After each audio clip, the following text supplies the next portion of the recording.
My state director and campaign manager is here. She can attribute to this. But his wisdom, it's really important to boil it down to one or two. Just one. Yeah. and the reason is, if you talk about 5, 7, or 10 things, everybody who walks away from an event with you will remember something different, so it'll become incoherent.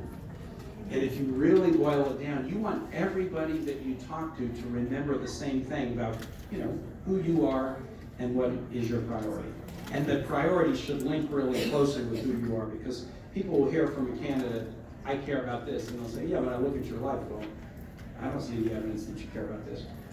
If the thing that you are passionately motivated by in running and the policy that you most care about really links in with your life, then people will hear you describe yourself and that issue, and they'll say, okay, I know it's important, and I know this person will do it, because the person has been doing it.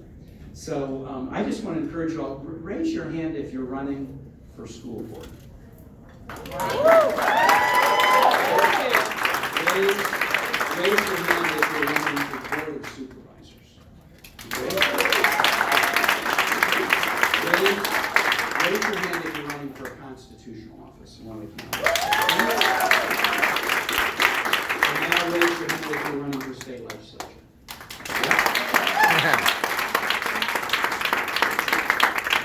You're all important. You're all important. I once got introduced at an event as Tim Kaine is one of 29 people in the history of the United States who have been a mayor, a governor, and a senator. And I was like, that cannot be right. I mean, governors are dime a dozen. That cannot be right. So I went back to the Senate historian, and I said, I got introduced this way. That can't be right. She said, I'll check it out. A week later, she comes back to me, she goes, that is right. In the whole history of the United States, there's only 29 people who've been a mayor, a governor, or a senator. And I sat and thought, and then suddenly it dawned on me, being mayor will kill you. Local government is the toughest place to serve. In many ways, the most satisfying place to serve, because you make this really tangible difference. If you're the sheriff, if you're the council member, if you're the supervisor of your school board, you make a really tangible difference. Trish, you're running for Senate, but you know what I'm talking about. It's for the Roanoke City Council. And so I particularly just want to say to folks running for local office, school board supervisor, not city council during the odd year, but then the constitutional officers, you will make such a big impact on people's lives in local office. Here's something that you do in local office that's harder to do in the legislature or in the Senate. A lot of people don't believe that their voice matters. Nation of 330 million people, oh, nobody cares about me. I don't have a way to have a conversation with somebody in local, in office, in power.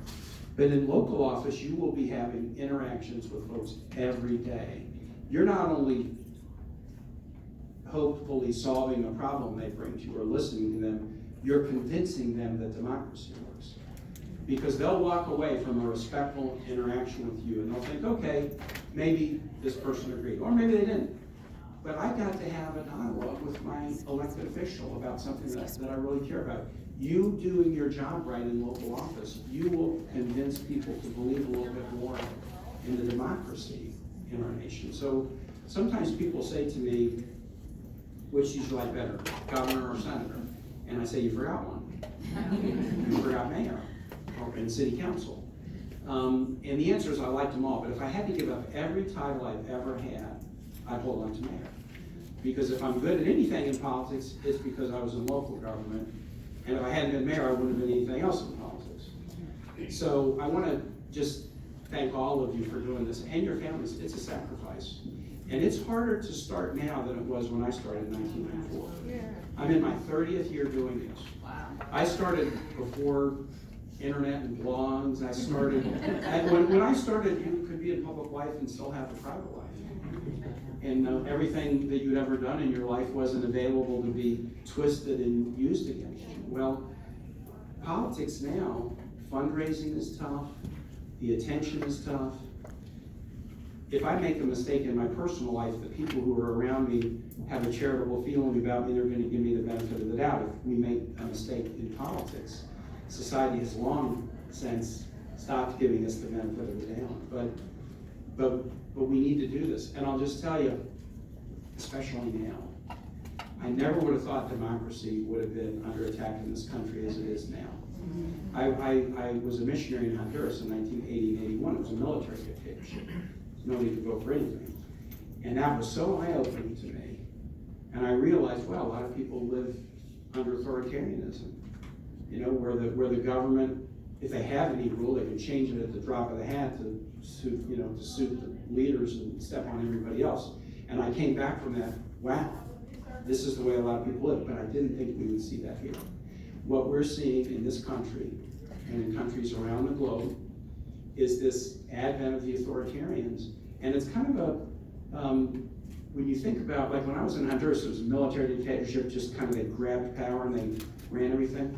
What we're seeing in the world now, including here, is people who get elected by Democratic means, and then they try to undo the institutions, the independent judiciary, the free press, and squash dissenters and protesters. They try to undo the institutions that are the guardrails for democracy. So if there was ever a time that it was important to put yourself out there and put your name on a ballot and run that risk of rejection, I mean, this is not an easy line of work. 50% of the people, more than 50% of the people who run in a year are going to lose, right? But we've got to do this to unify the pro-democracy forces in this country to defeat authoritarianism. I welcome any pro-democracy person in the GOP to join us in this, but right now the GOP nationally has been taken over by an authoritarian. And that means those of us in the Democratic Party, we're not just standing up for our party, we're standing up for protecting this democracy top to bottom, from city halls to Congress. So I'm here just excited to thank you. Last thing I'll say is this: in this 30-year journey, wins and losses, great days, challenging days, but I'll tell you the thing that you're going to feel really good about. You're going to serve your community and make a tangible difference in people's lives, and even in the very fabric of what your community looks like. A school might be there that wouldn't have been there when you finish, or a neighborhood that needed some attention will be developed because of your effort. When you're out of politics, in 5 minutes people will forget. Like, people come up to me and say, "Didn't you used to do the weather?" I have people who come up to me and say, "Didn't you used to be lieutenant governor?" Yeah, I did used to be lieutenant governor. But you know what?